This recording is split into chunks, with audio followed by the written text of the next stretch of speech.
തിരുവനന്തപുരത്ത് MDMA-യുമായി പിടിയിലായ പ്രതി പോലീസിനെ വെട്ടിച്ച് കടന്നു കളഞ്ഞു.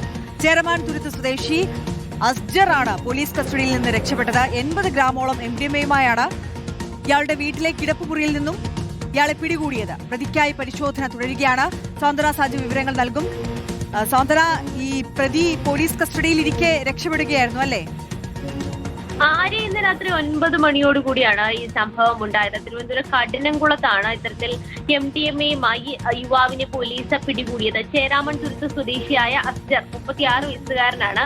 ഇയാളുടെ കയ്യിൽ ഇത്തരത്തിൽ MDMA ഉണ്ട് എന്നുള്ള ഒരു രഹസ്യ വിവരം ഡാൻസർ സംഘത്തിന് ലഭിക്കുകയായിരുന്നു. അങ്ങനെയാണ് ഇയാളുടെ വീട്ടിൽ എത്തി ഡാൻസർ സംഘം ഒരു പരിശോധന നടത്തിയത്. ഇയാളുടെ പരിശോധന നടത്തിയ സമയത്ത് ഏതാണ്ട് 80 ഗ്രാമോളം MDMA ഇയാളുടെ കിടപ്പുമുറിയിൽ നിന്ന് കണ്ടെത്തുകയാണ് ചെയ്തത്. അതിന് പിന്നാലെ തന്നെ ഇയാളുടെ ദേഹപരിശോധനയും മറ്റുമൊക്കെ നടത്തുന്നതിന് വേണ്ടി ഇയാളെ മുറിയിൽ നിന്നും പുറത്തേക്ക് ഈ ഡാൻസർ സംഘം വന്ന് ജീപ്പിനടുത്തേക്ക് കൂട്ടിക്കൊണ്ട് പോകുന്നതിനിടയ്ക്കാണ് ഇയാൾ പെട്ടെന്ന് പോലീസിന്റെയും മറ്റും കൈ തട്ടി മാറ്റിക്കൊണ്ട് അവിടെ നിന്ന് ഓടി രക്ഷപ്പെട്ടത്. ഈ പ്രദേശം ഒരു കായലും അതുപോലെ തന്നെ ചതുപ്പും ഒക്കെയുള്ള ഒരു പ്രദേശമാണ് ഈ ചേരാമൺ തുരുത്ത്. പോലീസും ബാക്കി പിടികൂടാനെത്തിയ സംഘവും ഒക്കെ തന്നെ ഇയാളുടെ പുറകെ ഓടിയിട്ടുണ്ടായിരുന്നെങ്കിൽ പോലും അയാളെ പിടികൂടാൻ കഴിഞ്ഞില്ല. കാരണം അവർക്ക് സ്ഥലമൊന്നും അത്രയും അറിവുള്ള ഒരു സ്ഥലമല്ല. കാരണം സൂചിപ്പിച്ചതുപോലെ തന്നെ ചതുപ്പും കായലും ഒക്കെ നിറഞ്ഞ ഒരു പ്രദേശമാണ്. വീടിന് പുറകിലൂടെയാണ് ഇയാൾ ഓടി രക്ഷപ്പെട്ടത്. എന്തായാലും ഈ സ്ഥലത്ത് ഇപ്പോൾ പോലീസും അതുപോലെ തന്നെ ഡാൻസർ സംഘവും ഒക്കെ ചേർന്ന് വ്യാപകമായി തന്നെ തിരച്ചിൽ നടത്തുന്നുണ്ട്. എന്തായാലും ഉടൻ തന്നെ ഇയാളെ പിടികൂടാൻ കഴിയും എന്നുള്ള ഒരു കാര്യം തന്നെയാണ് എന്തായാലും പോലീസും